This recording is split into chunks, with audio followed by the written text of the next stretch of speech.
आइए स्टार्ट करते हैं। हम असाइनमेंट्स के बारे में जानते हैं और कैसे बनाया जाता है असाइनमेंट्स और कैसे प्रिपेयर किया जाता है असाइनमेंट्स, कि टीचर्स को भी देखने में अच्छा लगे और कंटेंट भी हमारा पूरा हो।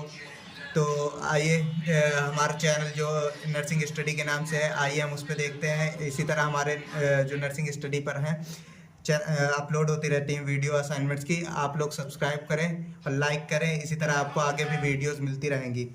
तो ये हमारा टॉपिक सब्जेक्ट है मेंटल हेल्थ नर्सिंग का, और ये टॉपिक हमारा इलेक्ट्रोकन्वल्सिव थेरेपी का। तो आइए इस असाइनमेंट के बारे में हम लोग जानते हैं क्या क्या होता है इसके अंदर, कौन कौन से कंटेंट आते हैं, क्या क्या लिखा जाएगा, कि जैसे किसी कोई टीचर काट ना पाए।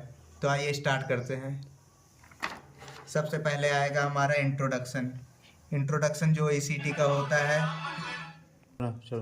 तो इंट्रोडक्शन में हम लोग देखते हैं कि ईसीटी क्या होता है, ईसीटी के बारे में जाना जाता है। इंट्रोडक्शन के बाद आता है हमारा नेक्स्ट टॉपिक डेफिनेशन एक किसी भी पार्टिकुलर साइकेट्रिस्ट की होनी चाहिए, उसके अकॉर्डिंग डेफिनेशन होती है, डेफिनेशन लिखी गई। फिर हम आते हैं अपने पैरामीटर्स पर, कितने टाइम्स तक दिया जाता है, कितना वोल्टेज होना चाहिए। फिर बेनिफिट्स क्या क्या होते हैं ईसीटी के, वो आता है। उसके मैकेनिज़्म आएंगे, मैकेनिज़्म ऑफ एक्शन।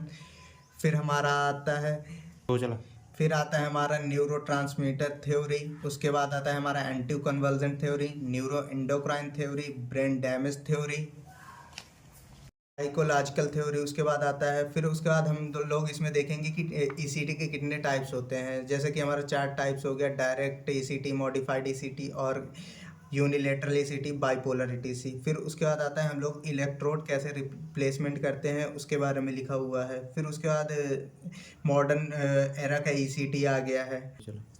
फिर उसके बाद हमारा आता है इंडिकेशंस में बहुत सारे जैसे कि सीवियर डिप्रेशन हो गया, मेनिया पेशेंट हो गए। फिर उसके बाद आता है हमारा कॉन्ट्रा इंडिकेशन। फिर उसके बाद नेक्स्ट टॉपिक आता है हमारा कोर्स ऑफ ईसीटी। फिर उसके बाद ईसीटी में कितने मेंबर्स होते हैं, पूरी ईसीटी टीम आती है। उसके बाद आता है हमारा मेडिकेशन। फिर उसके बाद आता है हमारा ट्रीटमेंट फैसिलिटी, क्या क्या फैसिलिटी प्रोवाइड की जाती हैं। आर्टिकल्स नीडेड फॉर ईसीटी, मतलब कि कितने आर्टिकल्स हमारे ईसीटी इलेक्ट्रोकन्वल्सिव थेरेपी में लगते हैं। फिर उसके बाद आता है पूरा प्रोसीजर कैसे परफॉर्म किया जाता है, उसके बारे में लिखा हुआ है, देखिए आप लोग।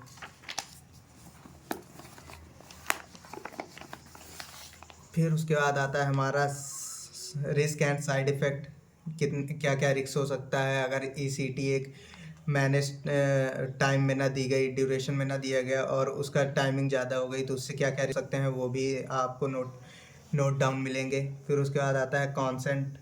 फिर उसके बाद ईसीटी में आता है कि रोल नर्स क्या होना चाहिए। सबसे इम्पोर्टेंट होता है, आप लोग रोल नर्स अगर एग्ज़ाम में भी अगर पूछा भी गया, क्वेश्चन में नहीं भी पूछा गया, तब भी आप रोल ऑफ नर्स लिखेंगे तो उससे क्या होता है, एक अच्छा इंप्रेशन पड़ेगा एग्जामिनर पर। तो रोल ऑफ नर्स में हम लोग पहले प्री ईसीटी केयर कैसे।